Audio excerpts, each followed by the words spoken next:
नमस्ते दोस्तों। आज हम कंटिन्यूअस वन वे स्लैब की डिजाइन सीखेंगे।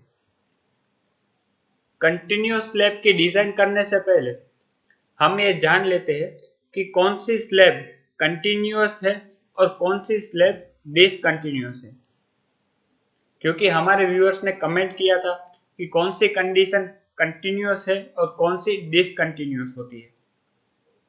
मान लो ये एक स्लैब है,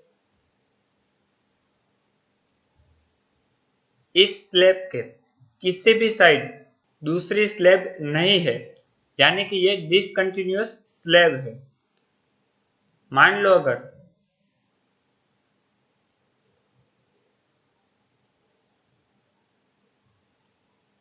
इस टाइप की स्लैब होती तो ये स्लैब कंटिन्यूअस होती। ये कंटिन्यूअस स्लैब है और ये भी कंटिन्यूअस स्लैब है। पर इस स्लैब में इस साइड डिसकंटिन्यूअस होगी और इस साइड भी डिसकंटिन्यूअस होगी। डिसकंटिन्यूअस स्लैब में हम L/7 तक बेंट अप बार प्रोवाइड करते हैं और कंटिन्यूअस स्लैब में L/5 तक बेंट अप प्रोवाइड करते हैं।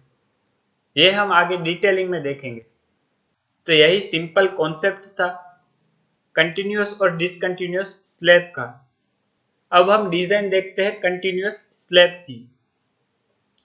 Design A continuous one way slab having 3 equal span of 3.8 meter each of following data. Imposed load यानी कि लाइव लोड हमें दिया है 5 kilo newton per metre square. Floor finish load दिया है 1 kilo newton per metre square. Concrete है M20 and steel है Fe415 grade. सबसे पहले हम इफेक्टिव डेप्थ निकालेंगे, जो हम IS 456-2000 में पेज नंबर 37 और 38 से निकालेंगे। लेंथ है हमारे पास 3800 mm यानी कि 3.8 मीटर। तो L/D का रेशियो होगा 26 multiplied by modification factor. Continuous slab है इसीलिए 26 होगा।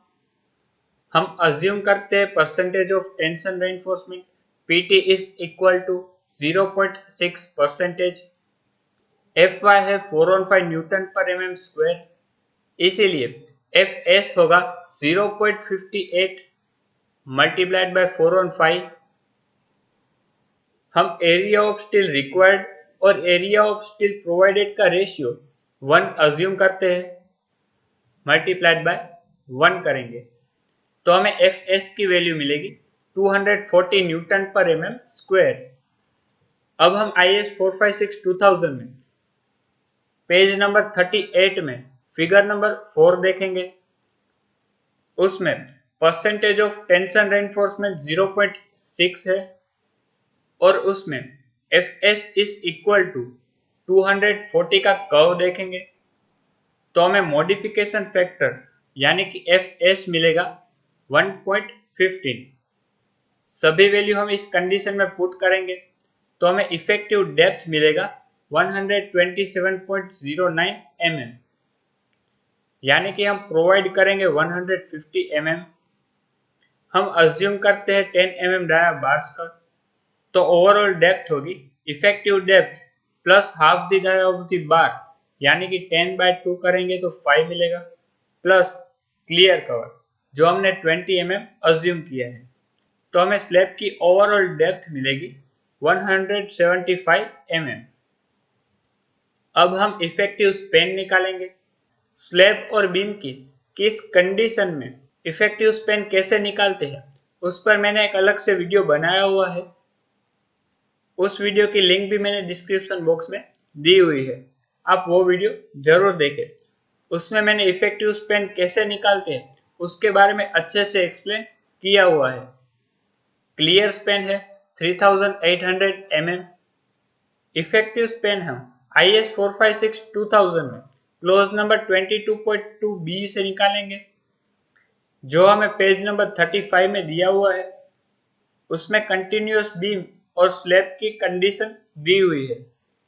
In the case of continuous beam or slab, if the width of support is less than 1 by 12 of the clear span, the effective span shall be as in 22.2a। यानी कि width of support 1 by 12 of clear span से कम है तो हम effective span close number 22.2a से निकालेंगे। यानी कि सिंपली सपोर्टेड बीम और स्लैब में हम जैसे निकालते हैं वैसे ही हम इफेक्टिव स्पैन निकालेंगे। यहाँ हम width of support 300 mm assume करते हैं। 1 by 12 ऑफ क्लियर स्पैन होगा 316.67 mm, यानी कि width of support is less than 1 by 12 of clear span. यानी कि इफेक्टिव स्पैन की दो कंडीशन होगी। फर्स्ट होगी clear span plus effective depth और सेकंड होगी centre to centre of support. Clear span plus effective depth होगा 3950 mm और सेंटर टू सेंटर सपोर्ट होगा 4100 mm, which ever is smaller. यानी कि इन दो कंडीशन में से हमारी स्मॉलर वैल्यू है 3950 mm, यानी कि इफेक्टिव स्पैन होगा 3950 mm। अब हम लोड कैलकुलेशंस देखते हैं। सबसे पहले हम डेड लोड फाइंड करेंगे। डेड लोड ऑफ स्लैब होगा overall depth plus density of concrete. Slab की ओवरऑल डेप्थ है 175 mm, यानी कि 0.175 metre multiplied by density of concrete है 25 kilo newton per metre cube, और हम 1 मीटर विड्थ के लिए डेड लोड फाइंड कर रहे हैं। तो डेड लोड ऑफ स्लैब होगा 4.375 kilo newton per metre. Floor finish load हमें दिया हुआ है 1 kilo newton per metre square, यानी कि टोटल डेड लोड होगा 5.375 किलो न्यूटन पर मीटर। उसे फैक्टर करेंगे यानी कि 1.5 से मल्टीप्लाइड करेंगे तो हमें फैक्टर डेड लोड मिलेगा 8.1 किलो न्यूटन पर मीटर। हमें लाइव लोड दिया हुआ है 5 kilo newton per metre square. उसे फैक्टर करेंगे यानी कि 1.5 से मल्टीप्लाइड करेंगे तो हमें फैक्टर्ड लाइव लोड मिलेगा 7.5 किलो न्यूटन पर मीटर। अब हम बेंडिंग मोमेंट कैलकुलेशंस देखते हैं।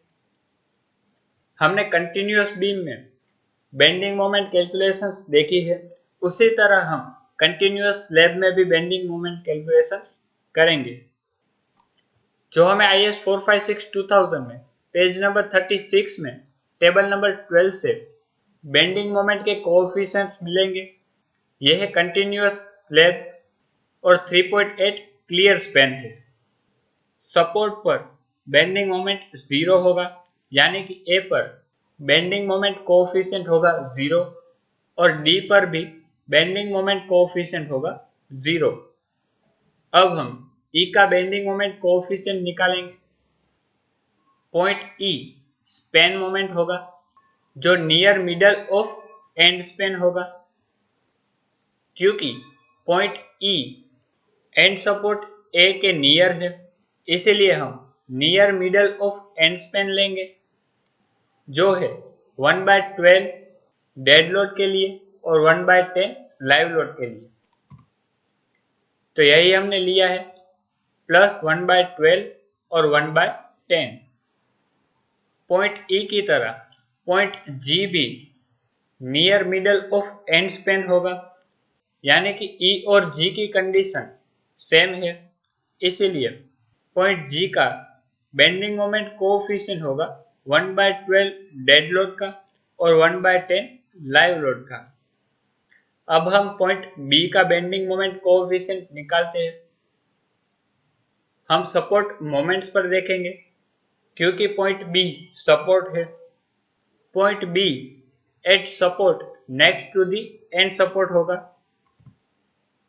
क्योंकि पॉइंट B पॉइंट A के बाद आता है, इसीलिए at support next to the end support होगा। तो डेड लोड का कोएफिशिएंट होगा -1/10 और लाइव लोड का कोएफिशिएंट होगा -1/9।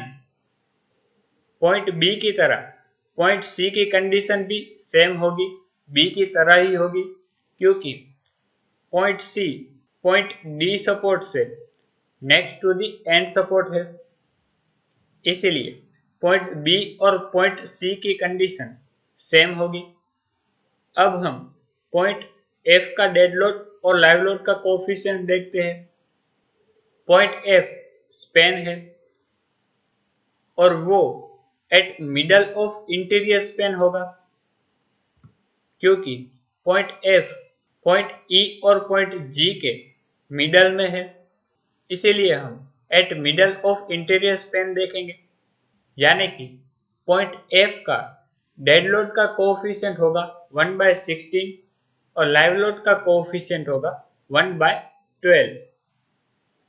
तो हमें सभी पॉइंट्स के डेड लोड और लाइव लोड के कोएफिशिएंट्स मिल गए हैं। अब हम बेंडिंग मोमेंट फाइंड करेंगे। Bending moment at E point पर होगा 1/12 multiplied by design load multiplied by effective span का स्क्वायर। 1/12 है पॉइंट ई का डेड लोड का कोएफिशिएंट और 1/12 है पॉइंट ई का लाइव लोड का कोएफिशिएंट, जो हमने यहाँ फाइंड किया। W यानी कि फैक्टर डेड लोड है 8.1 मल्टीप्लाइड बाय इफेक्टिव स्पैन हमने फाइंड किया था 3950 mm। यहाँ mm को हमने मीटर में कन्वर्ट किया है, इसीलिए 3.95 होगा।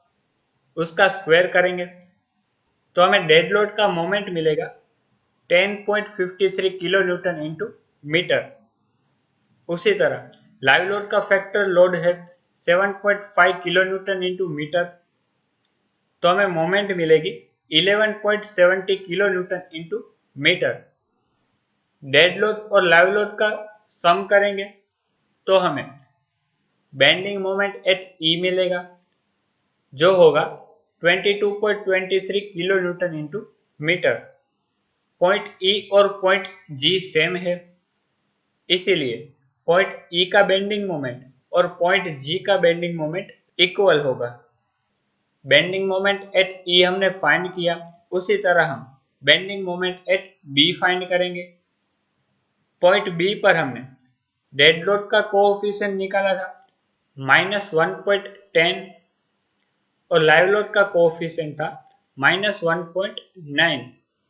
तो हम डेड लोड और लाइव लोड की मोमेंट का सम करेंगे तो हमें bending moment at point B मिलेगा -25.64 किलो न्यूटन इंटू मीटर।